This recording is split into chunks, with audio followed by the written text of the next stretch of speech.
Welcome back to Snippets with Patterns by Jen.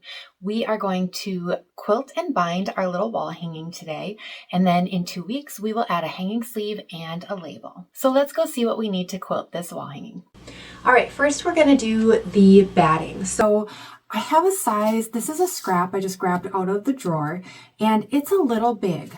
When we are quilting on our domestic, we don't really need that 4 inches on all the way around that we are told that we need for machine quilting, because our throat space is a little smaller and we don't want our fabric to get turned under, folded under, and then we quilt it. I have done that before and it makes a mess when we have quilted it and then we don't find out until too late.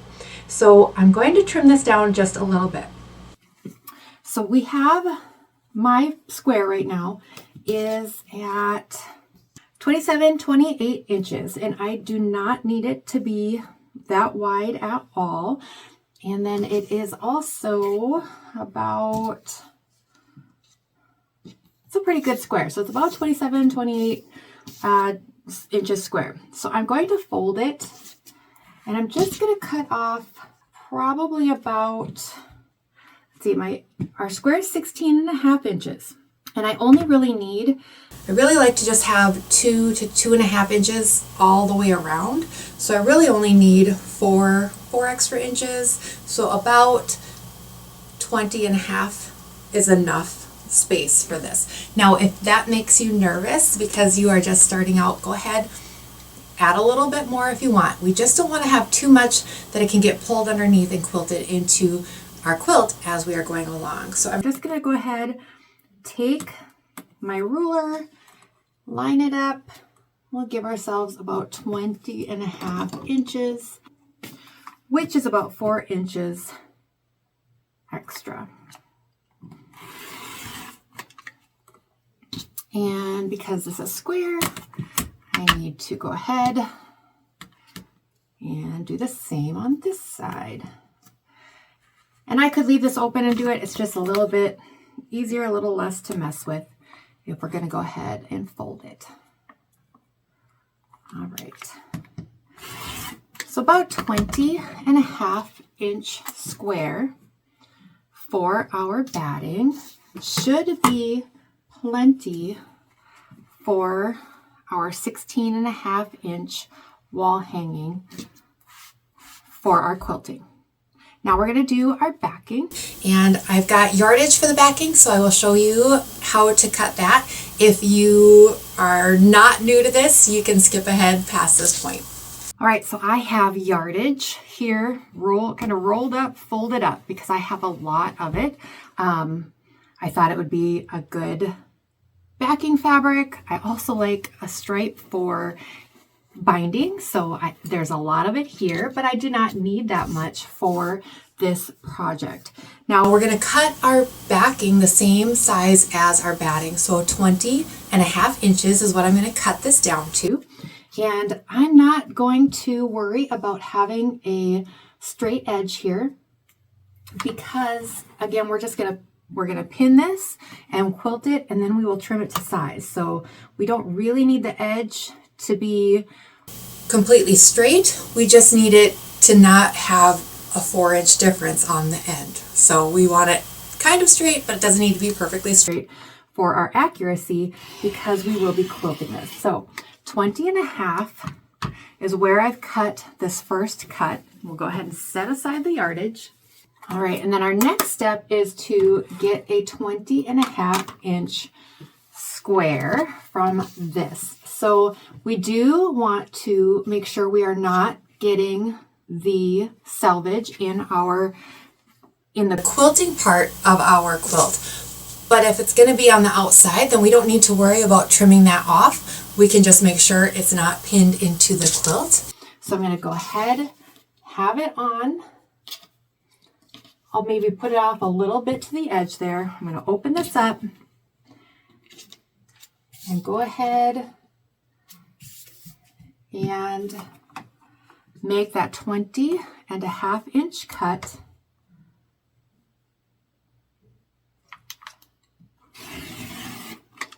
Set aside the rest, and I did leave I did leave the selvage, but that's going to be on the outside of my quilting, so I don't really have to worry about it in this instance. Then we want to press our backing. We want to make sure that any of the hard creases are taken out. You can either use starch or water. I'm going to use water because I'm at my cutting mat and I don't want my mat to get sticky. And I'm just going to quick spray it. These misters are great. I'll have an affiliate link in if you want to get a mister. I use it with my starch and my water. Saves a lot of starch.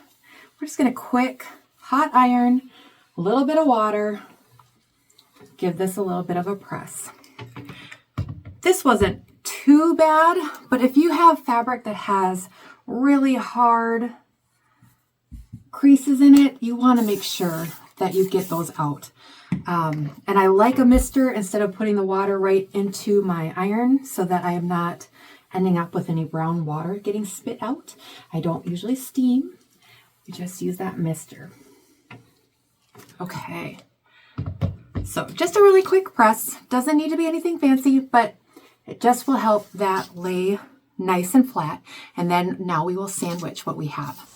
Okay, so for something this small, I don't usually tape down my backing and my batting, but I do want to show you how I would do this if it was a larger quilt. So if I have a larger quilt that I need to pin, a larger sandwich to do, then and I have it laid down on the floor, then I will tape this down to make sure it doesn't get pulled or wrinkled up. So what I do is I have, for the first part, we have it laid out nicely. Now with a stripe, I can take the stripe and just double check that this is lined up nice and straight so that my lines aren't wonky.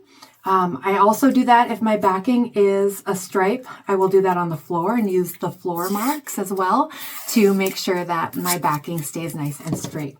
So to do this, when it's a large quilt, I do it the same way. I will go ahead and tape one end, two sides.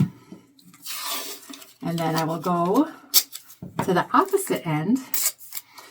I will just straighten. I'm not pulling or anything, just making sure that it's nice and straight and a little bit taut. Not too tight. We're not pulling it. We just really want it to be nice and taut. And then we're going to go ahead. Now, if this was a larger piece, I would then go and mark some of the middle as well. But because this is so small, I'm only doing the two pieces. So now I'll go ahead to the side and do one. And same on this side. Just make sure that it's nice and flat on my cutting mat. And again, I do that with the floor as well. If it was a larger piece, I would do the same thing. Next step would be then to add the batting. Okay, so I'm going to add the batting. And I'm going to do the same thing. I tape this down as well. When I'm working on the floor and I'm going to have to lay a quilt top down on a larger sandwich, I tape the batting as well because I want to make sure that doesn't get pulled as well and get out of alignment and messed up. And I follow the same process. So I'm going to do one end and then I'm going to come down. Make sure that it's nice and pulled straight. And then we'll do the other side.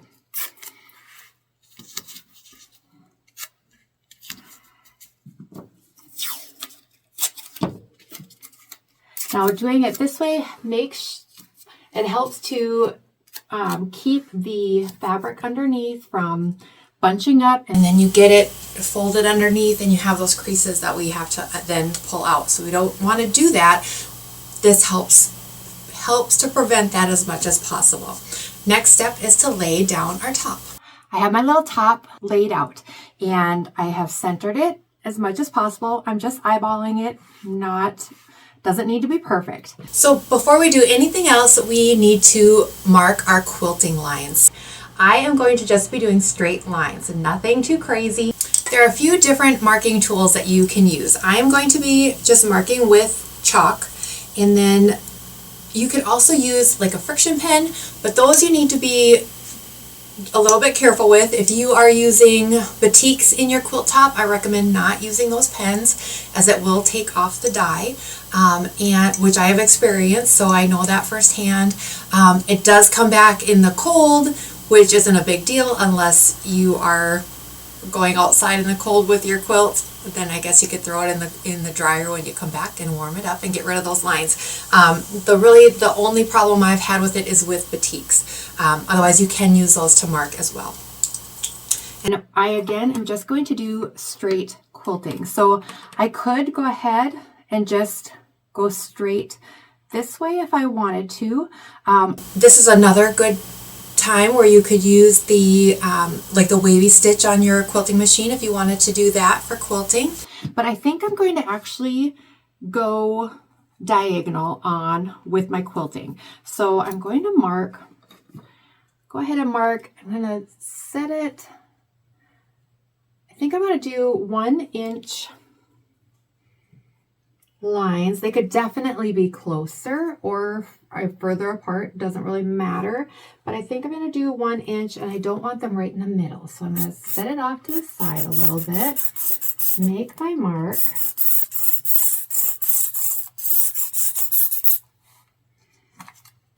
and then go ahead, line it up 1 inch over from that mark.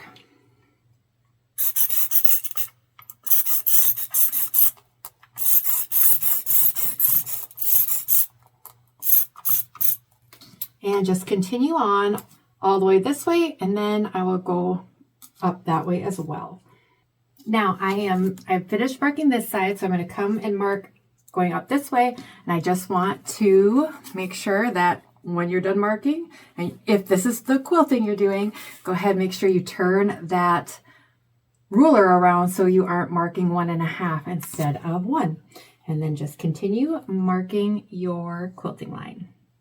Okay, last line being marked, and I ran out of blue chalk, so I had to switch to my white, which makes it a little harder to see those lines. So hopefully once I get it to the machine, I will be able to see what those are. So next step, we are going to pin, and this is the next important step to make sure that we are not getting folds and creases in our quilt as we go. So you're going to want curved pins. These are easiest to pin quilts with, and I use these on the big quilts and these little wall hangings. And I do even pin a wall hanging before I quilt. I don't usually tape it, but I do pin before I take it over to the machine. These are just curved pins. I will have an affiliate link in the description for you so you can find them easily. And you're going to want to pin about 4 inches, which is about the width of a hand, depending on how big or small your hands are, about a width of a hand. And you want about 4 inches between your pins. That is the best way to keep them from folding over and getting wrinkles and creases in your quilting. And you're going to pull these out as you quilt, so you don't want much more than 4 inches in between, because you do have to stop to pull them out, and that just kind of messes with your quilting as you go. So you do want to try and keep it down to just 4 inches apart. And we'll go ahead and just pin all the way around. You want to start in the middle and work your way out. Now you can definitely go a little bit further than 4 inches if you are comfortable with that, especially with something this small. Now, if it is a larger quilt, whether it's a 36 by 36 or a lap quilt, which is 50 by 70 or something like that, then I definitely say do not go more than 4 inches, because there's going to be a lot of weight that you're working with over at your machine, and it will pull and things will get folded, and it can just make for a very sad quilter, and we do not want that. So if you are pinning something larger than a 16.5-inch wall hanging, then you definitely want to keep that 4-inch rule in mind. All right, so once I have this pinned, then I am going to go ahead and close them, and then we are ready to quilt. Now I will be quilting directly on these lines, so it's going to be pretty simple, but I am going to start at one end, and then I will turn it and go back the other way to try and mitigate a little bit the wrinkles that we get if we're always and the pulling and the stretching that we get if we're always sewing the same direction, kind of like when we do with our strip piecing. So I'll take it to the machine, and I will start at one end and just do a straight stitch. Now I am probably going to switch to a walking foot because that way it pulls all of the layers through, since there's a lot of layers here. But if you don't have a walking foot, that's okay. Just go slow. Just pay attention to what the layers are doing. Don't pull it through. You don't want it to stretch out that way either, but just pay attention to how it is being pulled through with your feed dogs, and try and make sure that it is an even pull. And then we will come back. We will go over how to trim this off and square it up, and then we will add the binding. Okay, so let's go quilt our wall hanging. Okay, let's talk about thread choice, color, and cotton versus polyester. So you can go ahead and choose to go with something that is going to show up really nicely on your block, and pull it out a little bit, kind of put it over. Now you can kind of see what it would look like within the printed fabric and with the more solid. You can choose to go lighter using the same color as your background, and see what that looks like on your printed and on the background. Some colors that universally will fade into the background are a sage green, a mauve, a taupe, and a gray. And then you can also use a cream. So for me, I think I'm actually probably going to go with this mauve color, just because I am going to do straight lines, so it doesn't need to show up, but it doesn't need to disappear completely either. And also, I don't need to use too much, and that's good because I don't have very much on this spool. This is all I have for this color. So just a few different options that you can use for your quilting, either colors from the fabrics that you're using, or again, the mauve and taupe, sage gray, those all kind of blend into your fabrics as you quilt. So they are a good choice if you want to hide, maybe not hide your quilting, but you don't want it to like stand out and pop out. You want to see the fabrics and the pattern more than you want to see the quilting. All right, so I'm going to go get my bobbin ready for this, and I'm going to just use this pretty mauve. Now, as far as cotton thread and polyester thread, that is a personal choice in my mind. I use whatever color I want to use. So had I decided to go with this light pink, this is a polyester. I would not have worried about it. This is a cotton.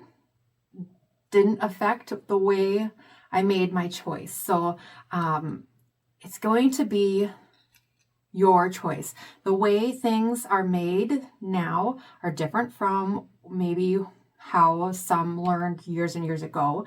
And the polyester isn't going to hurt your cotton fabric. A cotton versus a polyester thread, in my mind, is completely up to you and is a very personal choice. And people will tell you, quilters will tell you why one is better than the other or not. And I just encourage you to use what you want to use and what you are comfortable with using and what your experience has you using. So quilt with either cotton or polyester, whatever makes your quilty heart happy. makes my quilty heart happy. So, all right, let's go quilt. All right, so we are going to start quilting our wall hanging. I'm going to start off of the wall hanging, and I'm just going to, again, follow those lines. So I've got the walking foot on, and I'm just using my regular stitch. I haven't lengthened it or anything like that. I also have the feed dogs up. So when we free motion quilt, we will put those feed dogs down so that we can go ahead and move the fabric freely for free motion quilting. But because I am using the walking foot, I am going to go ahead and leave those feed dogs up so that it is working with the walking foot and pulling these layers through evenly. And we're just going to go ahead, go all the way down.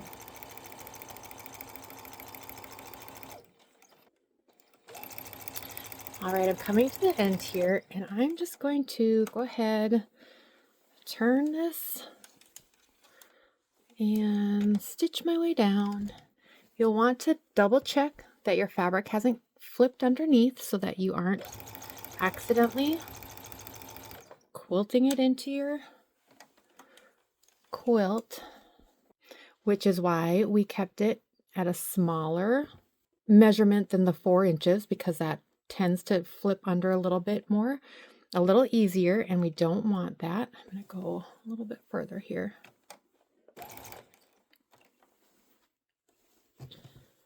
All right, and so now I've just turned it so that I am now going back the opposite direction from what I was just quilting, just to help keep some of those wrinkles from happening.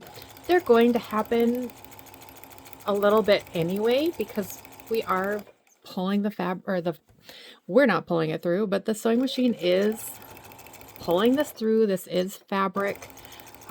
So you'll get a little bit of that. It doesn't really matter on a wall hanging because that's going to be against the wall.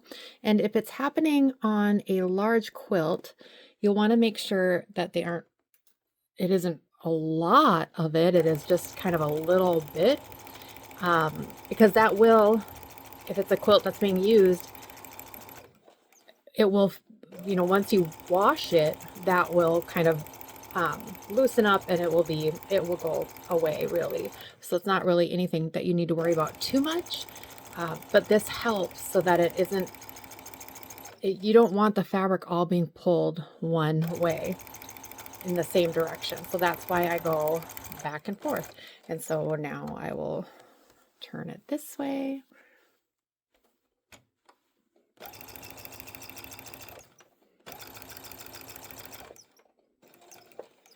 And I'll go back the other direction. And so I will just continue this all the way down this side. Okay, so as I'm coming and I turned, I want to show you what I mean by how the fabric can flip under and get caught. So you do want to make sure that you check underneath, make sure you have this fabric pulled out, because it was flipped all the way under. I would have sewn it into this part of the quilt, which would have just been a mess and would have had to have been picked out, and it just would have been a mess. So double check as you turn your quilt and as you're moving things around that your fabric isn't getting flipped underneath and caught and sewn into your quilt. All right, and as I come to this last part, I'll sew off a little bit. I'm not even going to bother knotting because we're going to trim that all off anyway. So we'll pull that out. And now we will go back to sewing the next side. And I'm going to start at the opposite side of where I started with this first line, so that again, I'm doing the opposite direction of that stitching. And so I'm just going to rotate it, start off of the fabric, and start sewing. Follow that line and finish this quilting. All right, we are going to go to the table And I will show you how to square this up and attach the binding. All right, our quilting is done. So we are going to go ahead and square this up. We want to do this before we put our binding on. So I have it laid out here on my mat. Now, the best thing is to have a larger ruler. So I will show you how to do it with the 6.5 inch. But it's going to be best if you have a large one, and I will show you why. We're going to be trimming it off right here, but we are going to line up on a seam. And with this particular wall hanging, we only have the one seam to really line it up on. And so we really need to be able to hit that 8-inch mark so that we can trim this off right here. Now, if you don't have a fatter ruler than the 6.5, what you can do is take your long ruler, line it up. So you can see I have it right here on the 18. I'm going to go ahead, bring my wall hanging over and try to line that up a little bit till that middle seam is about, so it's on the 18. So now you can see here, I've got it lined up. The seam is pretty straight, lined up on the 18-inch mark. Okay, and with that lined up there, I'm going to leave it, and I will bring my ruler over here, and I will find the mark on my mat to trim it. Now, you can also double check that you've got that 1/4 inch here so that you see you have a 1/4 inch seam here, because we're going to sew our binding on at a 1/4 inch. Let's bring our ruler 1/8 inch in on both ends here. So we're at that 1/8 inch mark.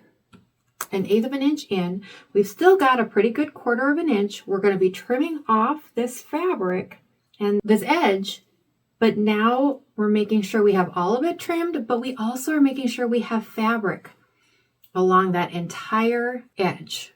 And we're not going to end up with a little opening. If I left it over here, I could pull and fudge this fabric, but you can see right here, there is some batting all along. And what happens if this starts to snag, or my seam is off a little bit when I am sewing my binding on, and then I end up with batting coming through my seam? I don't want that. So I'm going to go ahead, move this over 1/8 inch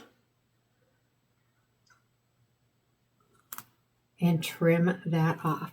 This is after I have lined this up on my mat with my ruler to make sure I've got a nice straight edge, just so that you can see it can be done just fine. Because again, I want you using the tools that you have, and I want you to be able to finish this project with me. All right, so I've trimmed off that first one. Now we're going to rotate. This is where that wider ruler comes in handy, because you don't have to line it up every time. What you would be doing is lining up your mark on your ruler right on this seam and using it. Now, we brought in that first one over 1/8 inch. So I'm going to bring this over 1/8 inch, and we're going to go ahead and line this up. Now, sometimes you can see here, it kind of goes in. It doesn't line up exactly on this 1/8 mark right there, but that's okay. We're going to keep it pretty much on there. We want it to be on the 1/8 inch, but it's a seam, it's fabric. It's not going to be exactly straight after we've quilted it. So we're going to go ahead line it up as straight as we can here. The other thing you can do is line it up so that you have your cut line here is straight as well. So you've got your 1 1/8, or you've got your 1/8 mark here. We're going to adjust it a little bit, make sure we're on that line. And you've got your straight mark here. You're going to cut, stop before you get to that edge, bring your ruler up very carefully. Do not push and move your fabric. Line that 1/8 of an inch mark on there again. Line up your cut and trim. Okay, we're going to do that all the way around. And then we will go over the binding. But now we have a nice square wall hanging that is ready for the binding. And I will show you how to prep that binding and sew it, and then we will hand stitch it down. We're going to machine sew it down first, and then we will hand stitch. With that squaring up done, we are going to do the binding next. So I have a small piece of fabric left over that is just enough for this. We're going to need 2 strips, 2.5 inches times the width of the fabric. Now, I like to do 2 inches, so my strips are going to be a little bit smaller. But you can go ahead and do 2.5. It gives you a little bit more to work with if you like. You can also do 2 1/4. It's really up to you. You're going to find your preference as you do more of these. We're going to find the straight of green. So we're going to kind of hold this right in the middle and then just go back and forth with this until the edges right there look good. And then we are going to line up the fold on our mat so we know that this is nice and straight. We're going to go ahead and trim off just a little bit. This is pretty straight because I did just cut some binding for another project, but we'll go ahead, trim off a little bit just to make sure we have a nice straight edge here. And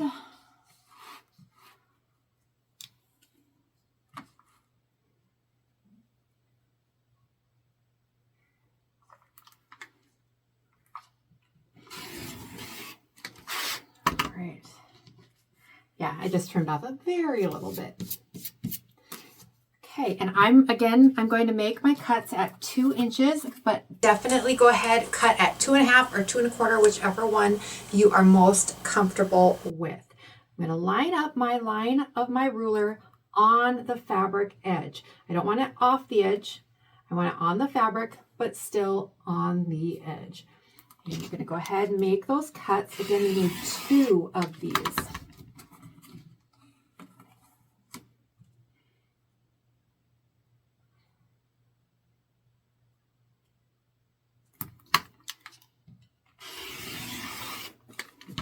All right. Then our next step is to take these to the sewing machine. We are going to open them up, and we're going to sew these right sides together, 45-degree angle. So we're going to go ahead, I'm going to line this up on my mat here, just on the mat to make sure my lines are going to be straight. I'm going to trim off this selvage as close as you can get it. And then we're going to take it to the machine, and we want to sew at a diagonal line with these lined up with 1/4 inch space. If you want to, you can mark 1/4 inch from here with whatever tool you have, and go ahead and get that 1/4 inch line. So you can mark that one, and then mark this one on the right side.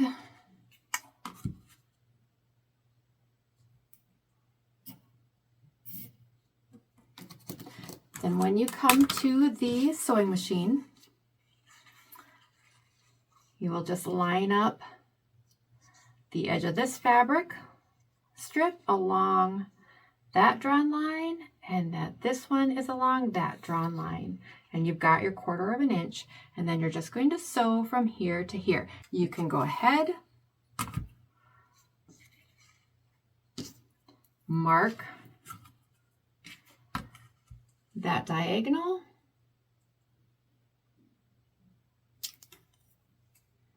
So that you know where you're sewing,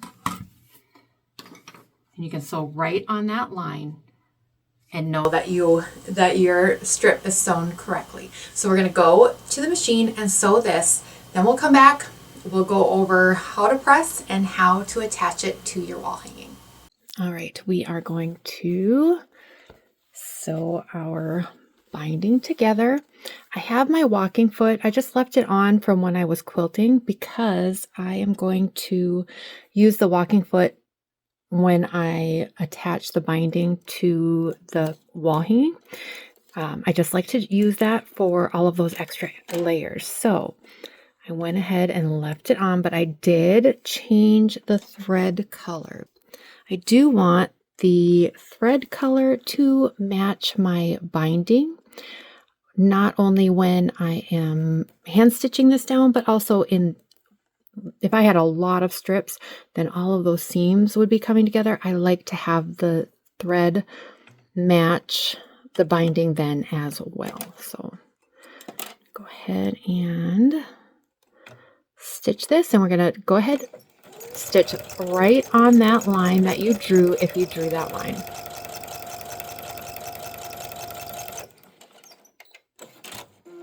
All right, we'll go cut this off, and then we will press some more, and I'll show you how to put this on. We have our binding strips sewn together on the diagonal, so we are going to cut. Now, you can definitely just take a scissors and cut this, or you can line your 1/4 inch mark on your ruler right on the seam. Don't cut the seam, and trim that off so you have a nice 1/4 inch seam allowance. And now we will press. Okay, so you're going to take a hot iron, just hit that seam and press it to one side. Doesn't matter what side.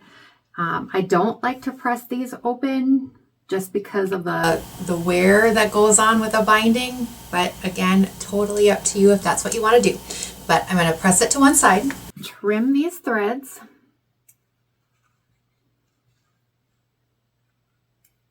Okay, and then our next step is going to be to press the binding. I do this at my ironing board. And what I do is as I fold and press, I do it along the short end so that it hangs down as I go and goes into a basket. I'm showing you at my cutting mat, so it's not exactly the same thing, but I am going to do it the same direction that I usually do. So you're going to take your binding and fold it in half. And you can, to start with, go ahead, give it just a little finger press here just to get it started. And then you come with your hot iron, keep this folded, and just come along that length. And move it up, fold it.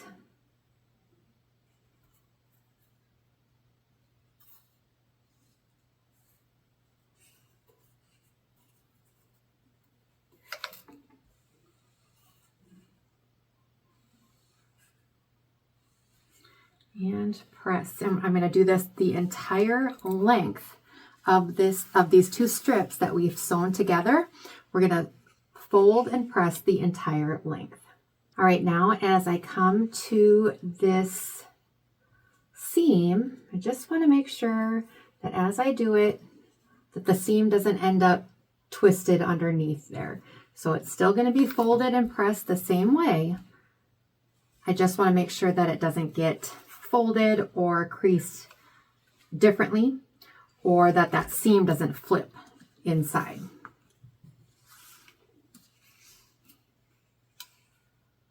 All right, I'm to the end of my binding strip. All right, so now that it is pressed and done, I'm going to just quickly take a look and make a little plan on where I want this to start, because I don't want my seam to end up on a corner. that's just going to be too much bulk. So I do want to just kind of do a quick little trial. So I'll start it here and do a fake little corner that we usually do. And again.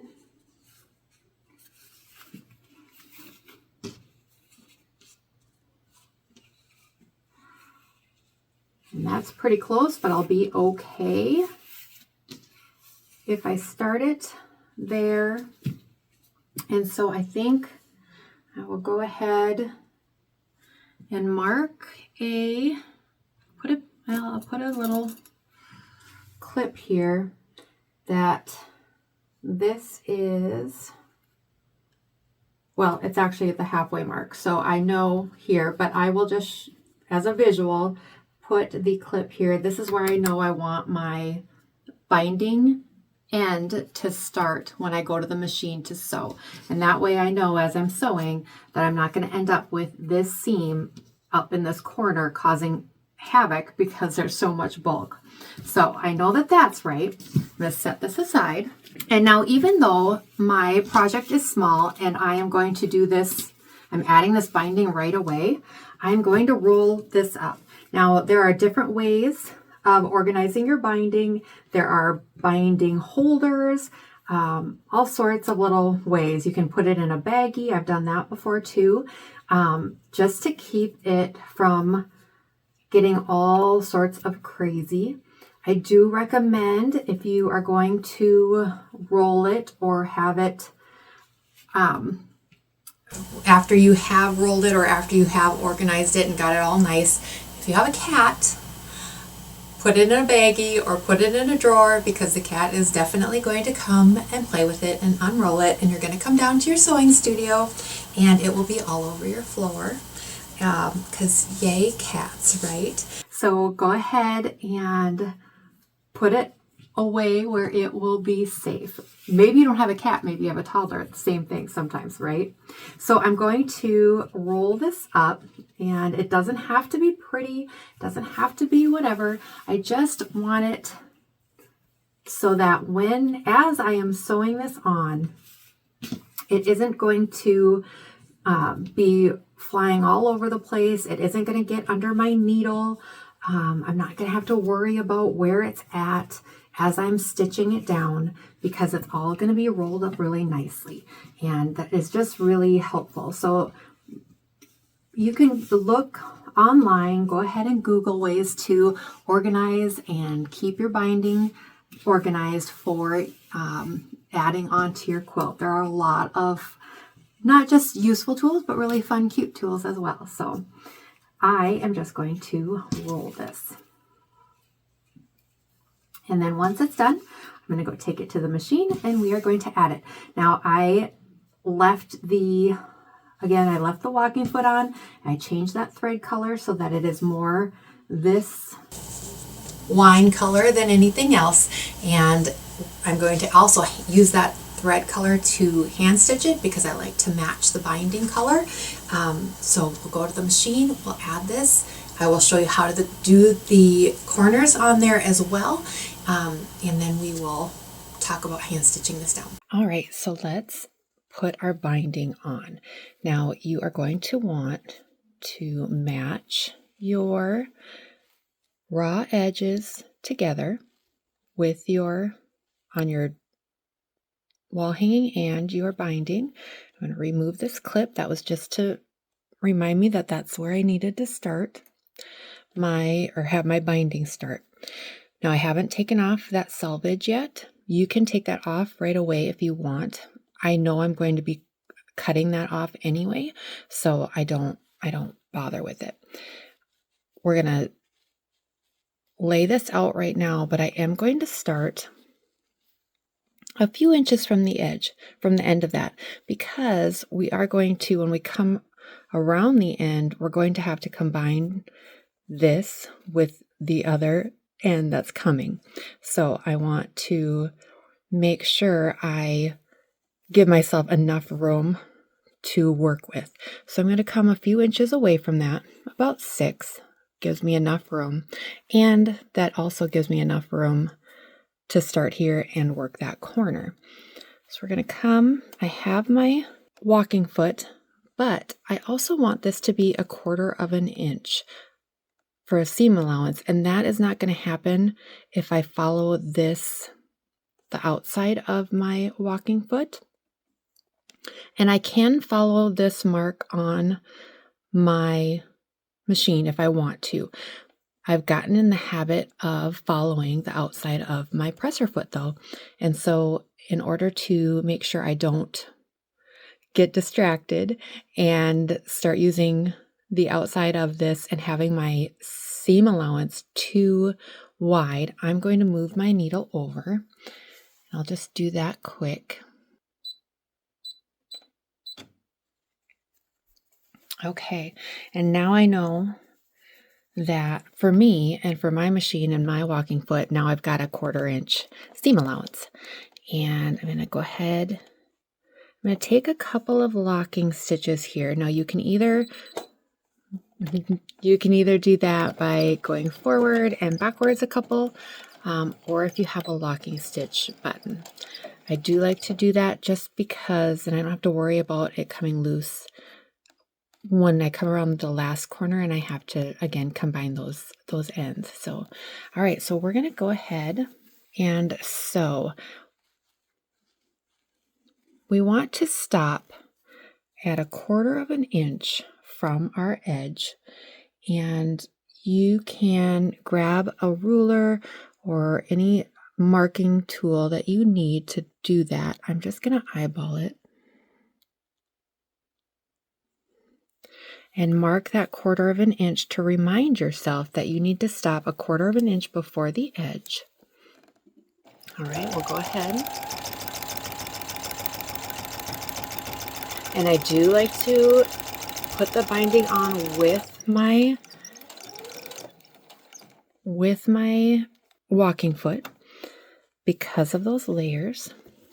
Okay, we're going to turn this now. We got to that 1/4 of an inch mark, and now I've turned it. I'm going to do a diagonal stitch. Basically, it's going to be a 45-degree angle to that corner of the wall hanging. Okay, so I stopped at 1/4 of an inch from the edge so that I can turn this and stitch at a 45-degree angle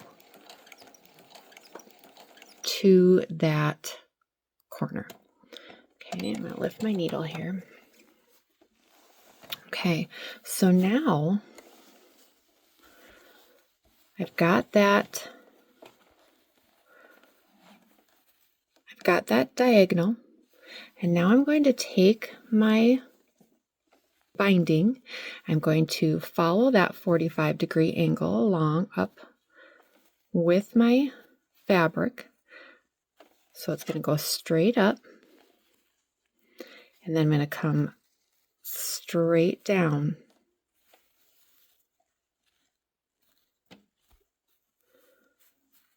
So that we have that fold.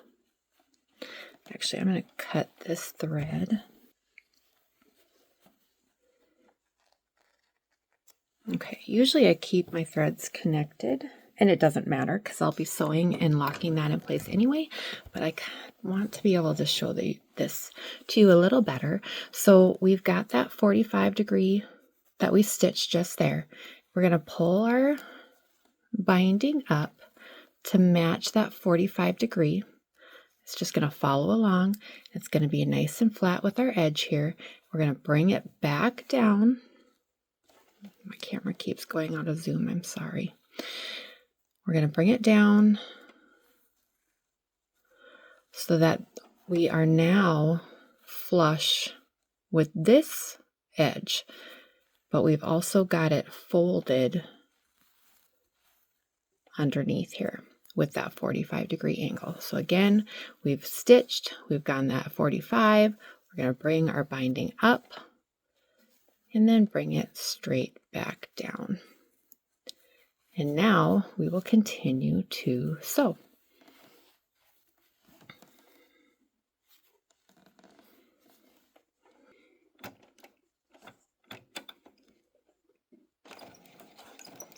I'm going to do a couple of back stitches here.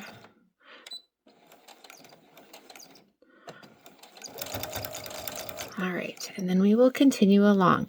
And don't forget that when you get to the end of this one, you also have to stop 1/4 of an inch away from that end and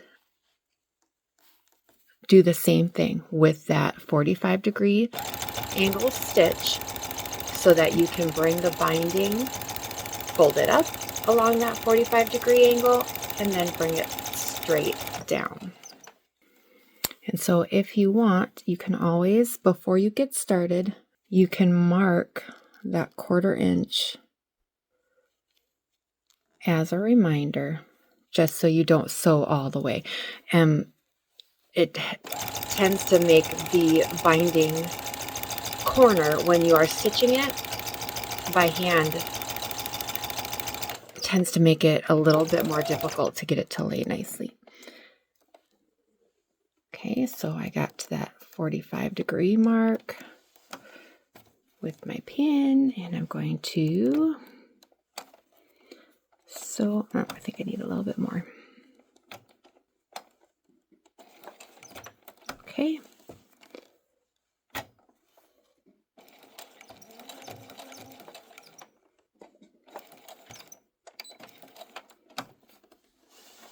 All right, so I'm going to rotate it so that I can pull this and line it up with that 45-degree mark, and then pull it straight down so that, again, my raw edges are together and my fold is on the raw edge at the top there. And we will just continue all the way around.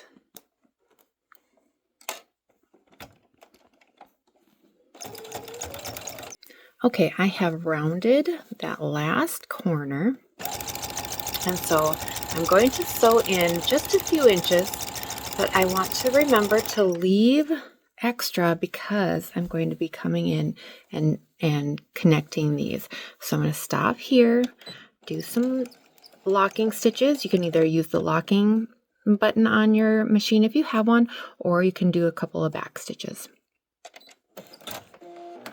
All right, and so now I will show you how to connect these. Okay, so I forgot to hit record, but all I did was quick clip the selvage off with the scissors. I didn't measure anything, I just did a quick cut. So what we're going to do is, with any type of measurement, your ruler, whatever you have, we're going to measure from the end of this side of the binding. So what you want to do is add 1/4 of an inch. So if you cut your binding at 2.5 inches, you're going to want to measure 2 3/4 inches. If you measured 2 1/4, you want 2.5.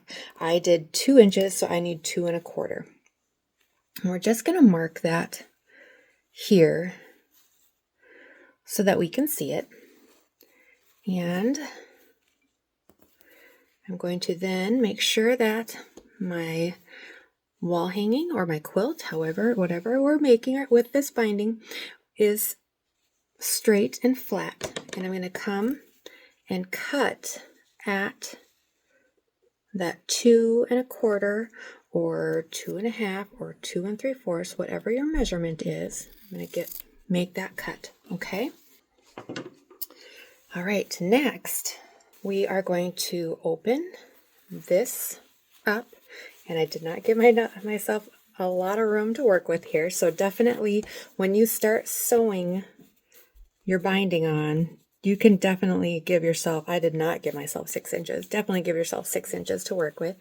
You open up just like this, and you're going to come in with this side, turn it, open, and now lay them right sides together. And so especially with a wall hanging this size, you'll have to probably fold it up so that your pieces come together nicely and they don't stretch. And you're just going to, just like you did when we sewed these strips together, you're going to have a 1/4 of an inch here and a 1/4 of an inch here, and you're going to sew that diagonal. So we are going to line that up, bring it back over to the machine just like this. And actually I will probably fold this up a little bit more so that I have a little room to work with and it's not pulling it as tight. I'll bring it to the machine and sew that 1/4 of an inch down this way. Okay, now before I sew this, I'm going to move my needle back to the center because I don't want to have to eyeball that the needle is going down the center of this diagonal as I'm sewing. So if you have moved your needle over to the right, you'll now want to move it back to the center. Okay, and we're going to just sew that diagonal. And this can be a little fussy, especially if you didn't give yourself a lot of room on that bottom piece of binding like me. And so just take your time. And if you really don't have a lot of room and it's getting really difficult, you can definitely stick a pin in this binding and get it so that it stays in place. Okay, and you want this to lay flat. So you can see I did not give myself enough space there to make sure that that lays flat. And then I need to make sure that I'm not taking off too much here. And that's just a 1/4 of an inch.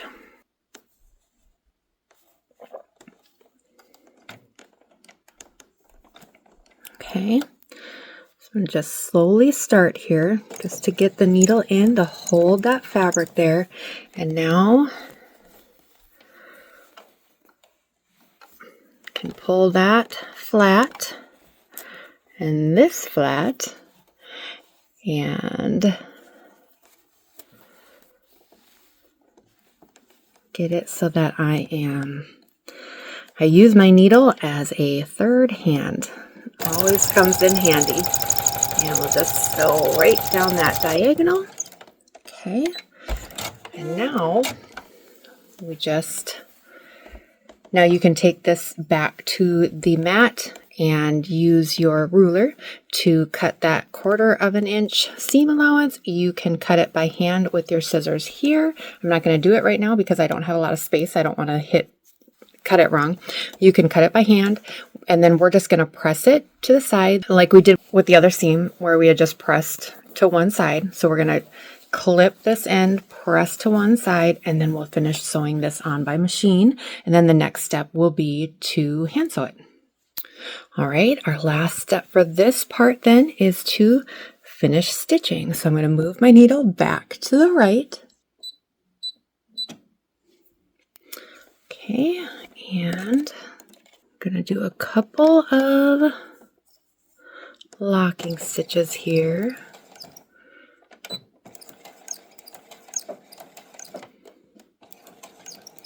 All right, and now we're just going to sew this down. Now, sometimes your binding is maybe a little tight, got it a little short. Sometimes it's a little bit longer. So if it's a lot longer, you're going to want to take the seam out and sew it again. If it's a little tight, then you'll want to pin just like you would with a border. Pin it so that it's just nice and even all the way across, and then sew.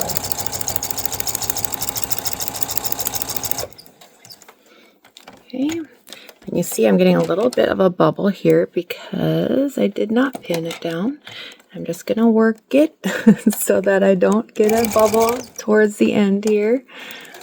And we'll finish that off. Do a couple of locking stitches. And then our last thing to do for this part will be to hand stitch our binding. All right, now it is time to hand stitch the binding. There's going to be a few things you need. Needle and thread, of course, a thimble that you like. I really just use a metal thimble. I've always used it and I'm comfortable with it. I do like quilting clips, not necessary, but helpful. Now, when choosing the color that you are going to stitch your binding with, I like to go with the color that matches the binding, not the backing. So you want to come as close as you can to the binding color, not the backing. If you were to choose something that goes with the back and you're doing this dark binding, those cream stitches that you're going to be making are going to show up in that binding. So I really like to encourage you to choose the thread color that is going to match your binding. All right, take about an 18-inch or so length of thread. I like to use the Sewline needle threader. I'll have an affiliate link in the description. This is really handy for those of us who can't see the eye of the needle anymore. Now it does only take size 9 and size 10 needles. That's what I use anyway, so it's not a big deal for me, but something to consider if you start looking at that. Very important that when you first put your needle in, that you check first that it's in line, that this goes through. There are replacement pieces for this, but you do want to be careful. So that has gone through nicely. Now I'm going to take my thread, bring it down, and carefully go like that. And my needle is threaded. All right, so again, easy peasy, a tool I really, really like. Now I'm going to only knot one end. Some people like to use double thread for their binding. I just use a single. And I do not care if it is polyester or cotton. I have not had an issue with any of the quilts that I have made over the last 20 years of threads causing issue in the binding. So I just go by color. That is my one and only thing that I worry about when choosing thread for my binding. And then I just do a single thread. All right, I'm going to start at the bottom. Again, it does not matter because these stitches will be hidden, but I like to start at the bottom. And then I also like to start, so that's the bottom of my quilt. I also like to start at the close to the corner that will be the last one. That way when I come around the corner, I only have a couple inches to do, and then I'm done. It just makes it feel like it went a little bit faster. Before I start, I'm going to use the quilting clips to hold this in place. It really helps with the hand fatigue because you are going to be holding this down. I'm not worried about where it lands as far as covering the seam or anything yet, because this is just to hold it in place until I get there with the needle and thread. And I'm not worried about those corners. I'm just going to go all the way around, and I use these on a regular size quilt as well. All right, so I am ready to start stitching, and I'm going to start again at this corner, a few inches away from it. So I'm going to take this one out. So I'm going to go start in the seam here, and then I'm going to come up just on this side, not right in the seam like I was going, but just on this side of that seam. And you want to feel your needle come through the batting and through the layer, but you don't want it to catch on the front. So you do want to check that before you come through it, and you want to go through the layers of the batting and come on through. Now it's going to be different, a little bit different, depending on the size, the width of your binding that you cut, where you're going to need to come out, and you'll get used to that. The more you bind, the more quilts you make. So I come out just a little bit, then I'm going to fold this over,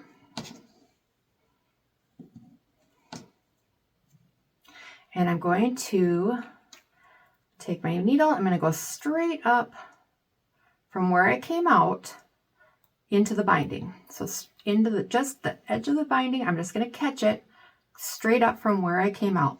Then I'm going to go straight back down where I came out. I'm going to go through the batting again.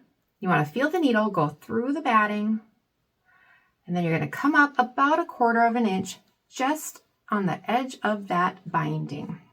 Okay, now you've gone through the batting, you've come up into the edge of the binding. So now you're going to go right back straight down into the back, through that batting again, 1/4 of an inch about, catching the edge of that binding and coming through.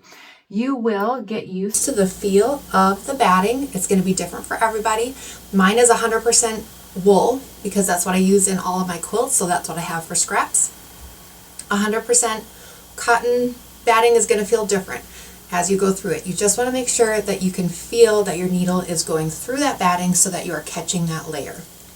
You don't want your needle to just catch the backing fabric. You want it to also get the batting so that you have a little more grip for your stitches to hold on to. Also double check as you stitch, as you go along, that you aren't catching the front, because our stitches are coming on this side of that sewn, the seam that we've sewn, so it will show on this side if you go too far. So you do want to check that as you go. So I'll keep going here. We've come up, we're going to go straight down again through the batting about 1/4 of an inch and pull. And you're going to do this all the way around. And I will do this, I'll keep videotaping for a little bit so that you can kind of see how it goes. Definitely check as you go through the quilted lines that you didn't get too far out and so that your thread isn't being shown, because obviously those layers are much closer together, so you don't want to go through to the front. We're going to go straight down about 1/4 of an inch and just continue. Make sure that your binding is full. You can feel that your seam allowance is filling up the binding. You want that to be full. You don't want it to have anything. You don't want it to be empty. That ends up being a problem when you are washing and using it. So you want it to be filled.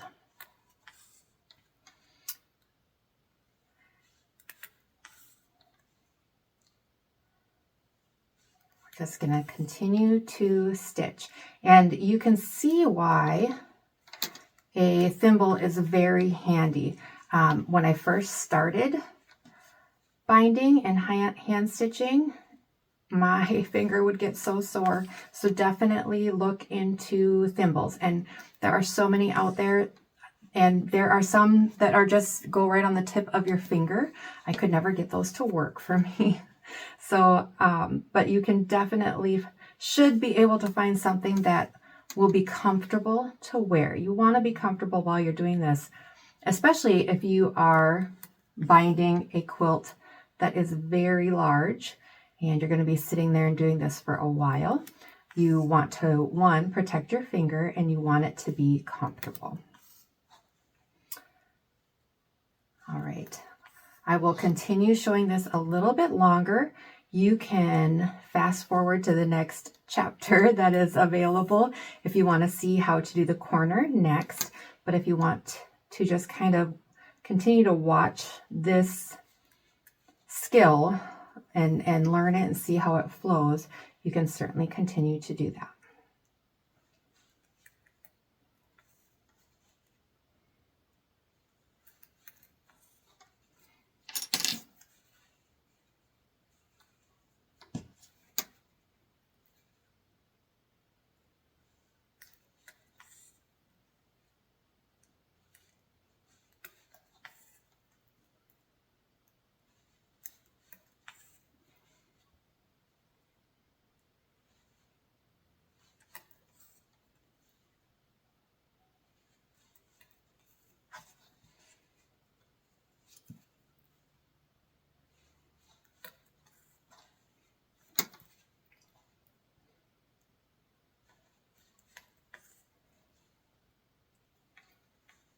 Okay, so now as I come to this corner, I'm going to tuck it in, and I'm just going to keep it in place as much as possible as I stitch, and I'm just going to hold it there. Okay, making sure that it is straight and covered. I'm going to stitch past that sewn seam and take one extra stitch. Now here you can fold this over and make some stitches. I believe that is something that they look for if you are learning how to bind, if you are having your quilts judged. I don't do that because I'm not having my quilts judged, and so I'm teaching you how I do mine for all of my quilts. So I took that stitch over. I'm going to take one stitch back, coming up just on the side of the stitching as we did before. Okay, and now I have that 45-degree angle, and we're going to pull this over. I'm going to pull that off. We're going to fold this over. Now this gets a little tight for me because, again, I have a pretty small width, but I just play with it until I have it right. And you want that 45-degree angle of your binding to meet up right here. So here's my thread. I'm going to come back straight back down where I came out, and I'm going to now catch that corner. And I'm going to take a couple of stitches and call that good. If you are looking into competition binding, and I do not know because I don't do that, so you will have to look into it, but I believe they want you stitching up the corner as well. If you know, feel free to leave a comment. All right, I'm going to do one more stitch here. This not only holds that corner in place really nicely as you are using it, it also holds it there while you are getting ready to continue stitching down the line. And so I'm going to start by just going down right where I came up and stitch 1/4 of an inch all the way down again. And I'll continue this all the way around the wall hanging. So if you need to see, and I'll come back, I'm not going to make you watch the entire thing. This will probably take me about an hour to finish. I won't make you watch the whole thing.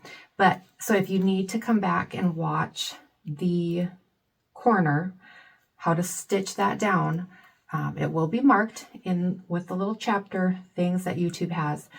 It will be marked for you, so you can come back and check just watch it over again, however many times you need to do that corner.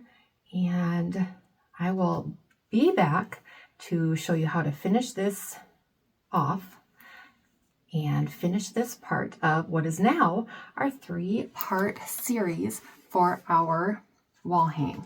Okay, I've gone around that last corner, and I'm going to do these last few stitches. I've got just this little bit left here, and I will show you how I close this off. So I'm going to show you how to do a quilter's knot, and this is something that you can practice before you do this, just on a scrap of fabric if you like. All right, so I am coming up to where I started, and I'm going to actually go one more stitch over past where I started. So here's my first stitch. I'm coming past that, and now I like to go ahead and go back one stitch, back the way I came.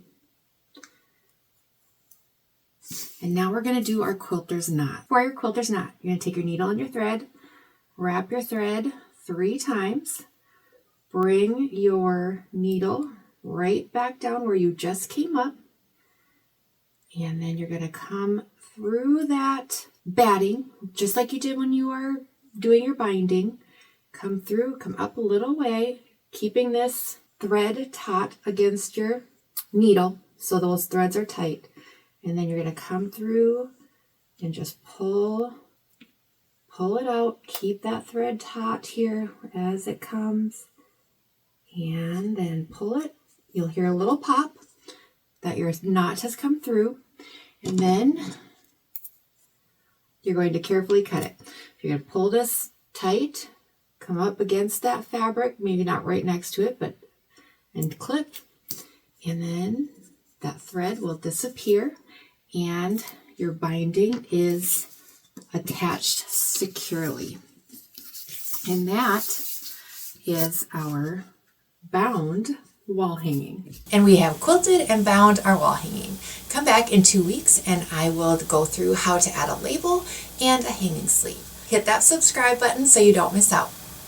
Go make something you love.